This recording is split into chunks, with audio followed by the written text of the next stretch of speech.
Hi everyone. Today I'm going to read John, Paul, George, and Ben by Lane Smith.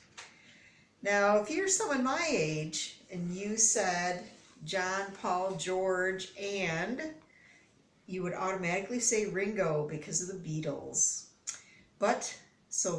Lane Smith is probably as old as I am. So anyway, we've got John, Paul, George, and Ben. It's a great American history book. It's very funny.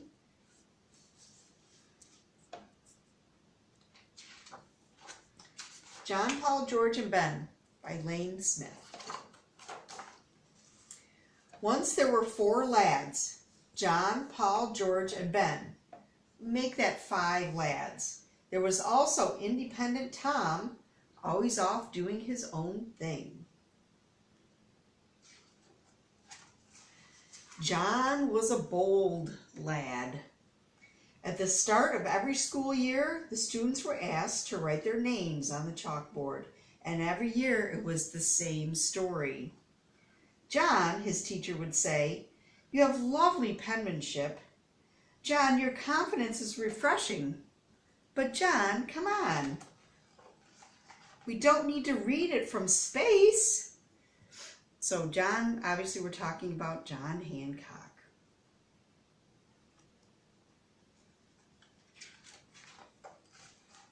Paul was a noisy lad. Before fun was invented, people joined bell ringing clubs. As a member of Boston's Old North Church, Paul spent hours practicing in the Belfry Tower. The belfry is where the bells are. He's pretty happy there, ringing the bells. Over time, that bell ringing took its toll on young Paul. All day his head was filled with loud bings and bongs. He had to practically scream just to hear himself talk. Now that's fine around the belfry, but not at work. He's on his way to work. He's passing the livery. The livery is where they keep the horse stables. He's going to the Revere shop.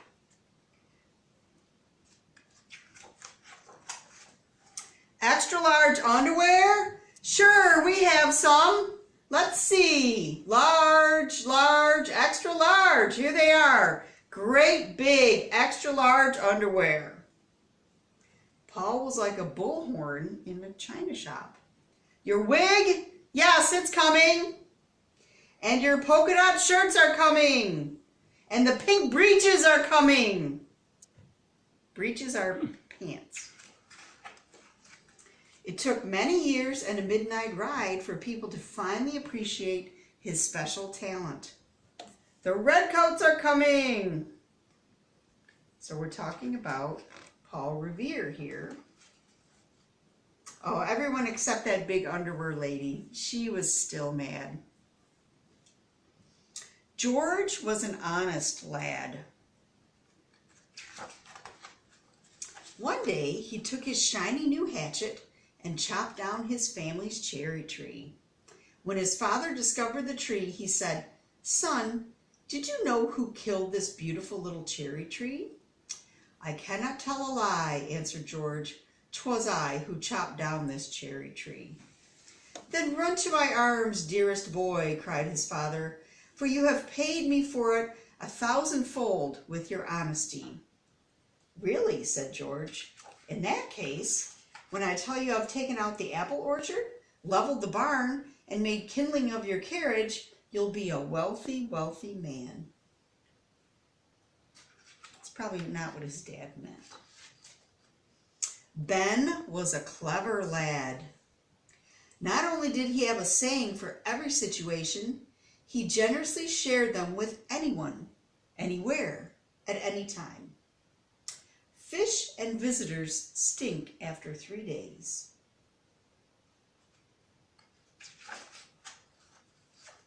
He considered it his duty to provide frequent free advice. The sleeping fox catches no poultry. Those who in quarrels interpose must often wipe a bloody nose. If your head is wax, don't walk in the sun. 3 can keep a secret if 2 of them are dead. The townsfolk were so taken by his generosity, they came up with a saying especially for Ben.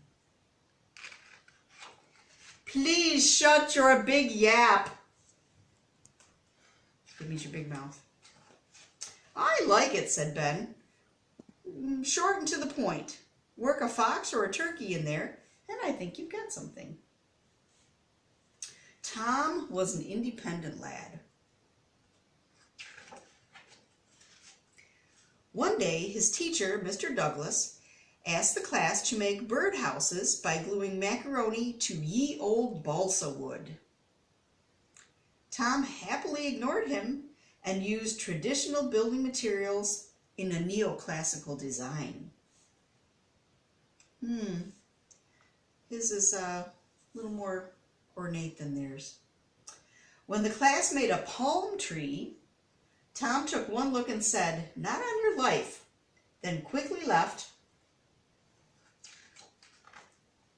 to sketch his own tree.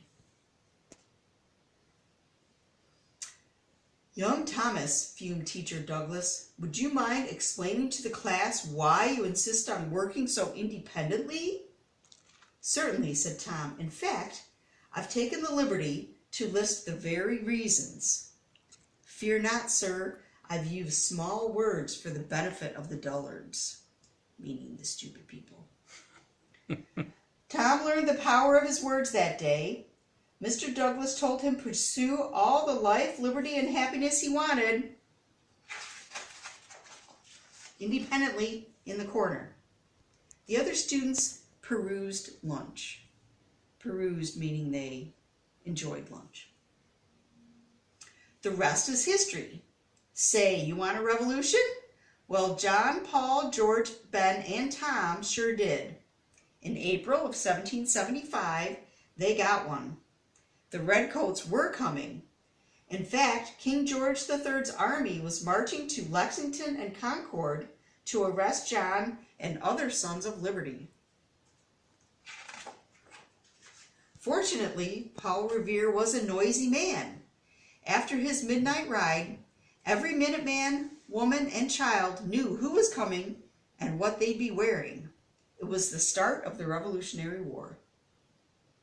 The Americans needed to formally state their separation from the king. Who better than Thomas Jefferson, an independent man, to write the Declaration of Independence? Simply signing such a document was treasonous and dangerous. Ben Franklin, a clever man, said it best. We must all hang together, he quipped, or assuredly we shall all hang separately. One might think twice about signing his name. Not John Hancock, a bold man. He was the first to scribble his autograph.